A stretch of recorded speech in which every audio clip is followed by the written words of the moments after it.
A film poster of Savarkar biopic was released yesterday, which claimed Netaji, Bhagat Singh, and Kudiram Bose were actually inspired by Savarkar.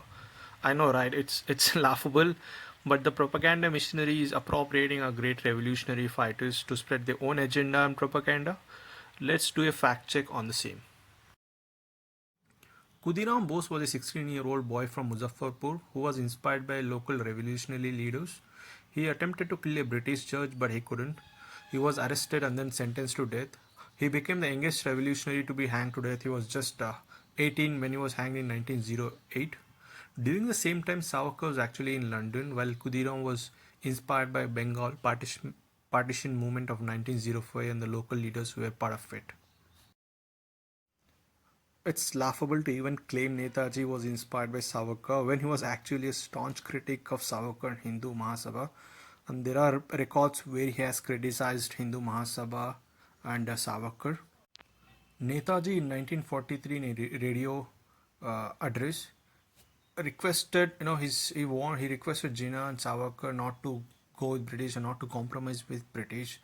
And he said that there will be no British tomorrow. You have to choose whether you want to be part of India or you want to be part of British. And he had warned Savarkar and Jinnah equally.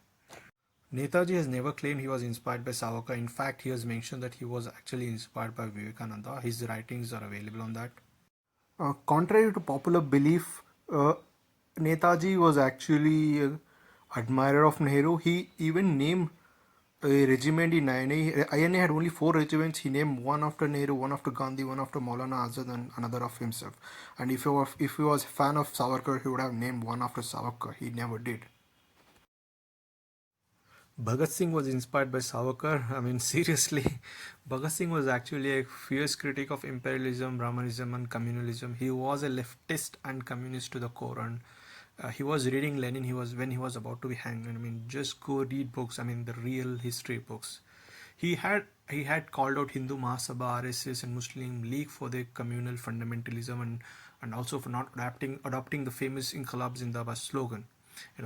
Savarkar had famously refused to participate in the hunger strike led by Bhagat Singh and his associate Mahavir Singh, who was actually in Andaman jail at the same time as Savarkar, but Savarkar maintained distance and refused to go on hunger strike with him. Listening to the words of historian Professor Chamanlal on the same. ज़्यादातर उनमें क्रांतिकारी थे, क्रांतिकारी धाराओं के थे। मैंने आप सावरकर को भी चाहे उसमें रख लीजिए, लेकिन उसके साथ गदर पार्टी के, शहीद भगत सिंह के साथ ही लाहौर कॉन्स्पिरेसी केस के, चिटागांग कॉन्स्पिरेसी केस के, तमाम तरह की क्रांतिकारी धाराओं के बंदी वहां पे थे। और उनमें से एक बंदी त्रैलोक्यनाथ चक्रवर्ती 40 साल से ज्यादा तक अंडमान रहे, 40 साल से ज्यादा। और भगत सिंह के साथी जो है 16 साल 17 साल वहां पे रहे। सावरकर जी तो 10 साल ही रहे। लेकिन सावरकर जी ने, भगत सिंह के साथियों ने, गदर पार्टी के लोगों ने अंग्रेजों की बर्बरता के खिलाफ, ब्रिटिश शासन की बर्बरता के खिलाफ भूख हड़तालें की। सावरकर जी किसी भूख हड़ताल में शामिल नहीं हुए। महावीर सिंह शहीद हो गए वहां पे, गदर पार्टी के राम रखा शहीद हो गए, मोहन मोत्रे शहीद हुए, कम से कम 7-8 लोग भूख हड़ताल करके शहीद हुए। सावरकर जी को कहा भी था शहीद भगत सिंह के साथियों ने, गदर पार्टी के साथियों ने, कि आप हमारे साथ भूख हड़ताल में आइए, लेकिन सावरकर जी उनसे थोड़ी दूरी बना के रखते थे। और